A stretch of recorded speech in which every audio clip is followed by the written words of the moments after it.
ของไม่ใหญ่ที่เนี่ยมันคนมันตุ้ยมันให้หาของแม่มันอยากแม่มันหลับของมันหลับมันมานอนหลับตู้วันแบบมันแอบกินกับเขาหน้าหนอกนอนแล้วบุ๋ยอ้อนเขาอยากดู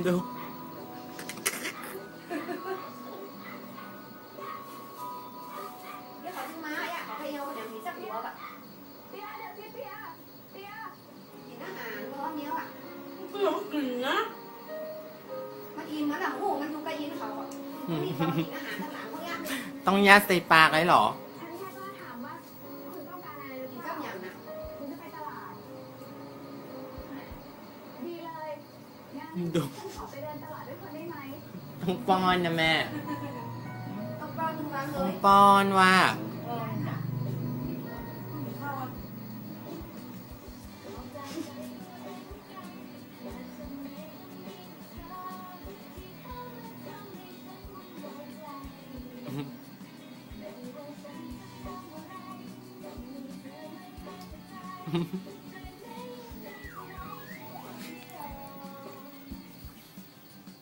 มีหลายวิธีที่จะทำให้เราดูดี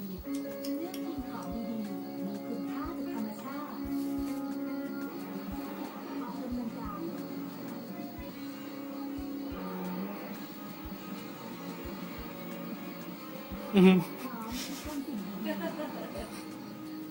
คุยมันผูกไปนอนเฝ้าอ้อมคุยดิ พร้อมทำดี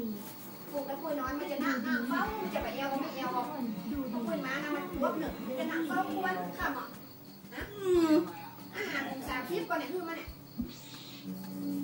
อยากเล่นใช่ไหมเป็นใครก็หลบเขา พวกตัวที่กินจะดีแบบ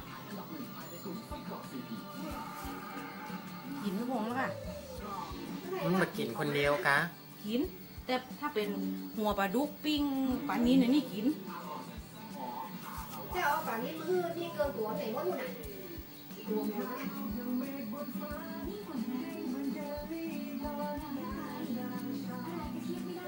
ขอดแต่มันเรื่องมันคราวนี้เจ้าหลังหลังเนี่ย